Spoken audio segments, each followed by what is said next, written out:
নবী আমার ডাক দিয়া কয় উম্মত রে, আর যদি মুহাব্বত নিয়া দুরূদ শরীফ পড়তে পারো রে, মুহাব্বতের কারণে আমি দয়াল নবীজি এই দুরুদের আওয়াজটা স্বয়ং মদিনা থেকে শুনতে পাই। সুবহানাল্লাহ। মেরাজের মধ্যে নিলেন, আমি দয়াল নবীকে আমার আল্লাহ জান্নাতে ভ্রমণ করাইলেন। আমি নবী যখন জান্নাতের মধ্যে ঢুকলাম রে, আমি জান্নাতের মধ্যে ঢুকে তুমি বেলালের পায়ের আওয়াজ শুনতে পাইলাম। সুবহানাল্লাহ। বেলাল রে, কি এমন আমল করো রে, যেই আমলের কারণে আমি নবী জান্নাতের মধ্যে তুমি বেলালের পায়ের আওয়াজ শুনতে পাইতাম। সুবহানাল্লাহ। বেলাল একটা ডাক দিয়া কয় নবী গো, ইয়া রাসূলুল্লাহ, ইয়া হাবিবাল্লাহ, নবী গো তেমন কোন আমল আমার নাই। নবী আমার ডাক দিয়ে বলতেছে বেলাল রে, কি আমল করো যেই আমলের কারণে আমি নবী জান্নাতের মধ্যে তুমি বেলালের পায়ের আওয়াজ শুনতে পাই। বেলাল একটা ডাক দিয়া কয় নবী গো, তেমন কোন আমল করি না, তেমন কোন আমল আমার নাই। প্রত্যেক দিন ফরজ নামাজ আদায় করার পরে আপনি নবীর নজরে থাকার জন্য, আপনি নবীর নুরানি নজর যাতে আমি বেলালের দিকে পড়ে, এই চিন্তা করে আমি 2 রাকাত নফল নামাজ আদায় করে। সুবহানাল্লাহ। নফল নামাজের ইজ্জত আছে কি না? বাজান রে, একটু খেয়াল করেন এই নামাজের কেমন ফজিলত, এই নামাজের কেমন ইজ্জত। গভীর রাত যখন হয়ে যায়, আপনি যদি তাহাজ্জুদ নামাজে পড়ে থাকেন, আমার আল্লাহ আপনার আমার জন্য রহমতের ফেরেশতার দ্বারা রহমত বর্ষিত করে দেয়। সুবহানাল্লাহ। ওই রহমত আমরা পেতে চাই কি চাই না? মুহাব্বতে আল্লাহুম্মা সাল্লি মাওলানা ওয়া আলা আলি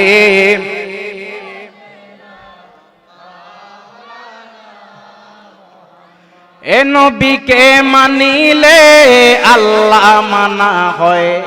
মারহাবা। নবীকে চিনিলে আল্লাহ চিনা হয়। আল্লাহ মানা নবী মানা নয়, নবী মানলে আল্লাহ মানা হয়। সুবহানাল্লাহ। এ নবীকে মানিলে আল্লাহ মানা হয়, নবীকে চিনিলে আল্লাহ চিনা হয়। আল্লাহ মানা নবী মানা নয়, নবী মানলে আল্লাহ মানা হয়। বলেন আল্লাহ মানা নবী মানা নয়, নবী মানলে আল্লাহ। ময়দানে বসে গেছি আমরা, অনেকে আছি বুঝে দুরূদ শরীফ পড়ি, অনেকে আছে না বুঝে দুরূদ শরীফ পড়ি। এমন মানুষ এই মাহফিলে আছে কি নাই? কেউ বুঝে পড়েন, কেউ না বুঝে পড়েন।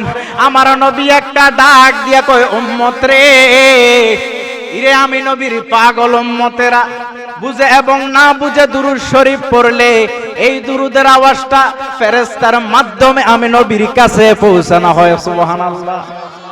নবী আমার ডাক দিয়া কয় উম্মত রে, আর যদি মুহাব্বত নিয়া দুরূদ শরীফ পড়তে পারো রে, মুহাব্বতের কারণে আমি দয়াল নবীজি এই দুরুদের আওয়াজটা স্বয়ং মদিনা থেকে শুনতে পাই। সুবহানাল্লাহ।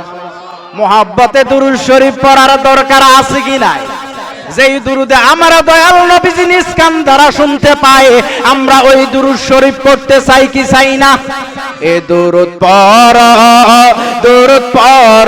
রে গে, সালাম জানাই সোনার মদিনায়। দুরুদ পড় রে গে, সালাম জানাই। মোহাব্বত নিয়ে দুরুদ পড় রে গে, সালাম জানাই। এ যে তাই আমার নূর নবীজি কান্দিতেছেন উম্মতে, সবুজ গম্বুজের ছায়ায়। সুবহানাল্লাহ। আমার আপনার নবী যদি মদিনা থেকে উম্মতি উম্মতি উম্মতি বলে কাঁদতে পারে, আপনি আমি কান্না করা লাগবে না, কান্না করা লাগবে না বাজান। আমার একটু খেয়াল করেন, নবী আমার ডাক দিয়া কয় উম্মত রে, মুহাব্বতের সহিত যদি দুরূদ শরীফ আদায় করো রে, এই দুরূদের কারণে আমি দয়াল নবীজি ঘোষণা করলাম জান্নাতে তুমি উম্মতদেরকে নিয়ে আমি নবীজি জান্নাতে কদম দিব না। সুবহানাল্লাহ। আমরা আমার দয়াল নবীর সঙ্গে একই জান্নাতে থাকতে চাই কি চাই না? চাইলে প্রাঞ্জল ভাষায় মুহাব্বত নিয়ে ওই কামলিওয়ালা নবীর প্রতি দুরূদ শরীফ পড়েন। আল্লাহুম্মা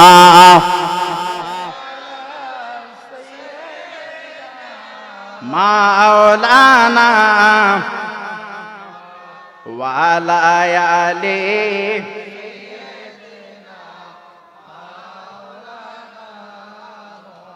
अपने मौला का प्यारा हमारा नबी, अपने मौला का प्यारा हमारा नबी, दोनों आलम का दूल्हा हमारा नबी।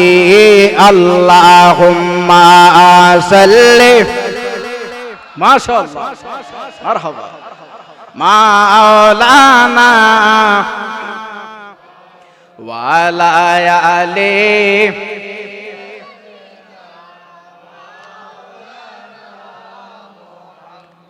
এই দুরূদ শরীফের এমন ফজিলত, এই জন্য আপনাদেরকে নিয়ে, আপনারা সবাই আমার মহব্বতের মানুষ। আমি গত বছর মনে হয় এখানে আসছিলাম, তো আপনাদেরকে আমি ভালোবাসি, আপনাদেরকে মহব্বত করি, আপনারাও আমার বাবাকে মহব্বত করেন, সেই সুবাদে আসা আর কি। এখন নবীর দুরূদের কেমন ফজিলত, নবীর দুরূদের কেমন ইজ্জত। আপনি আমি আমরা কিন্তু 5 ওয়াক্ত নামাজ আদায় করি না, যেটা সত্যি কথা। নামাজ আমরা ইমানদার মুসলমান আমরা যারা আছি, আমরা নামাজে দুর্বল। নামাজে দুর্বল হলে হবে না। কারণ আমি আমার যুবক ভাইদেরকে প্রশ্ন করব, যুবক ভাইয়ের একটু খেয়াল করেন, যুবকরা বন্ধুদের সঙ্গে চলাফেরা করতে বেশি পছন্দ করে। মুরব্বীদের একই অবস্থা। বন্ধু ছাড়া কি আমরা মানুষ চলতে পারি? যেখানে আদম নবী একা চলতে পারে নাই, সেখানে আমরা তো সাধারণ মানুষ।